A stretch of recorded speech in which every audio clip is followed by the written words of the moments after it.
السلام عليكم ورحمة الله تعالى وبركاته.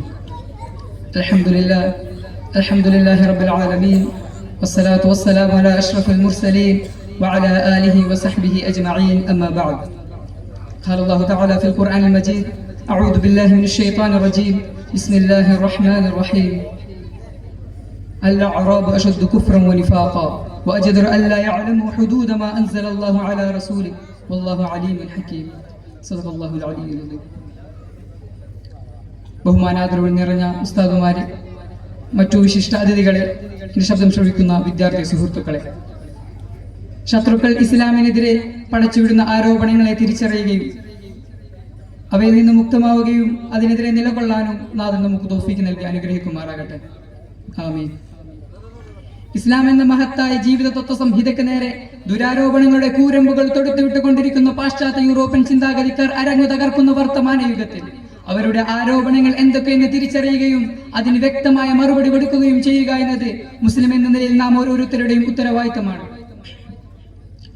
ഇസ്ലാമിനെ തെറ്റിദ്ധരിപ്പിച്ചുകൊണ്ട് ലോകത്തിന് മുന്നിൽ അവതരിപ്പിക്കുന്ന ഓറിയന്റലിസ്റ്റുകളുടെ അതിപ്രയത്നവും എന്നാൽ വളരെയധികം അപഹാസ്യവുമായ ആരോപണമാണ് ഇസ്ലാം ഒരു നാഗരിക വിരുദ്ധ മതമാണെന്നുള്ളത്. ആധുനിക നാഗരികതയുമായി ചുവടപ്പിച്ചു പോകാൻ കഴിയാത്ത ഒരു മുരടിച്ച മതമാണ് ഇസ്ലാം എന്നും നാഗരികത പ്രാപിക്കണമെങ്കിൽ ഇസ്ലാമിനെ നാം കൈയൊഴികെ നിർവഹമുള്ളൂ എന്നും അവർ നാഴികക്ക് 40 വട്ടം പറഞ്ഞു നടക്കുന്നുണ്ട്. എന്നാൽ എപ്പോൾ എവിടെ വെച്ചാണ് ഇസ്ലാം നാഗരികതയെ എതിർത്തിട്ടുള്ളതെന്ന് തുറന്നു പറയാൻ ഇന്നേ വരെ ഒരു മന്ദബുദ്ധിജീവി പോലും തയ്യാറായിട്ടില്ല. ഇസ്ലാമിക ലോകത്തെ പ്രശസ്ത എഴുത്തുകാരനും ചിന്തകനുമായ സയ്യിദ് മുഹമ്മദ് ഖുതുബിനോട് ഒരിക്കൽ ഒരു ഇംഗ്ലീഷുകാരൻ പറഞ്ഞു: ഞങ്ങൾ നിങ്ങളെ ഭയപ്പെടുന്നു.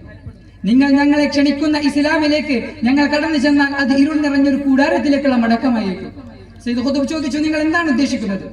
അദ്ദേഹം പറഞ്ഞു: സഹസ്രാബ്ദങ്ങൾക്ക് മുമ്പ് ജീവിച്ചിരുന്ന സംസ്കാര ശൂന്യരായ കാട്ടറബികൾക്ക് യോജിച്ച മതമാണ് ഇസ്ലാം. അതിന്റെ ലാളിത്യം അത് രൂപം കൊണ്ട് ചുറ്റുപാടുകൾക്ക് മാത്രം യോജിച്ചതാണ്. എന്നാൽ നാഗരികതയുടെയും യന്ത്രവൽക്കരണത്തിന്റെയും കാലഘട്ടത്തിന് യോജിച്ച മതമാണ് ഇസ്ലാം. അതും സൂപ്പർസോണിക് വിമാനങ്ങളുടെയും ഹൈ സ്ട്രോങ് ബോംബുകളുടെയും മൂവി ഫിലിമുകളുടെയും യുഗത്തിൽ.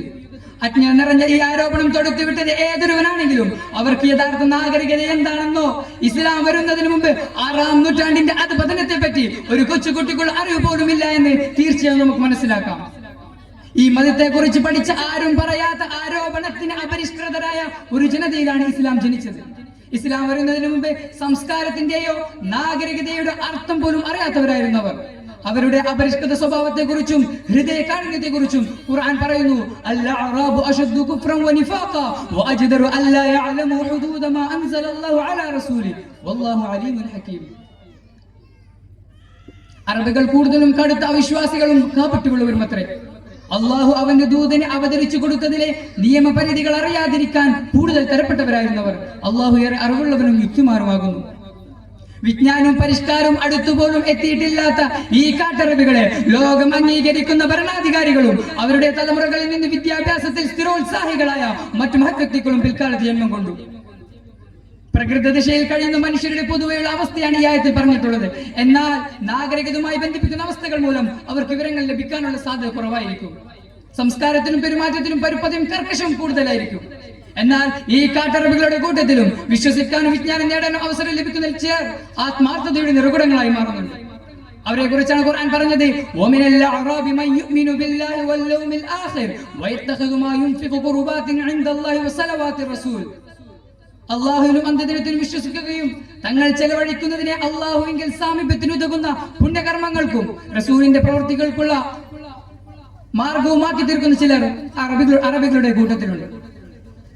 പരുഷപ്രകൃതവും കാടന്മാരുമായി ഈ അപരിഷ്കൃത വർഗത്തെ മനുഷ്യരാക്കി എന്നുള്ളതാണ് ഖുർആന്റെ വലിയൊരു അമാനുഷികത. ഇന്നും കാൾ മാർക്സിന്റെ സിദ്ധാന്തം നെഞ്ചിലേറ്റ് നടക്കുന്നവർ ഈ ആരോപണം ഉന്നയിക്കുന്നുണ്ട്. ഇസ്ലാമിന്റെ സാമ്പത്തിക സാമൂഹിക നാഗരിക മുന്നേറ്റങ്ങൾക്ക് ബദലാവാൻ ശ്രമം നടത്തുന്ന അഭിനവ കമ്മ്യൂണിസത്തോട് ഞാൻ വിളിച്ചു പറയുന്നു: പടിഞ്ഞാറ് നിങ്ങളുടെ മുതലാളിത്ത സംസ്കാരത്തെക്കാളും കിഴക്കൻ കമ്മ്യൂണിസത്തെക്കാളും ശ്രേഷ്ഠമാണ് ഞങ്ങളുടെ ഇസ്ലാം. ജീവിതത്തിന്റെ എല്ലാ മേഖലകളെയും ഉൾക്കൊള്ളിക്കുന്ന ഒരു ജീവിത വ്യവസ്ഥയാണത്. ആ കാലഘട്ടത്തിലെ സാംസ്കാരിക നാഗരികതയുടെ ഈറ്റില്ലമായിരുന്ന റോം, പേർഷ്യ തുടങ്ങിയ ഞങ്ങൾ ജയിച്ചടക്കിയ മുഴുവൻ നാടുകളിലെയും സാംസ്കാരിക നാഗരികതയെ ഇസ്ലാം മാറ്റിരിച്ചു നോക്കി. അതിൽ മനുഷ്യനെ നന്മയിൽ നിന്ന് തടയാത്തതും ഏകദൈവ വിശ്വാസത്തിന് വിരുദ്ധമല്ലാത്തതുമായ മുഴുവൻ പുരോഗമനാശയങ്ങളെയും ഇസ്ലാം ഇരു കൈകളും നീട്ടി സ്വീകരിച്ചു. ഇത് വെറുതെ പറയുന്നതല്ല, വെറും ഒരു പ്രചരണ തത്വവുമല്ല.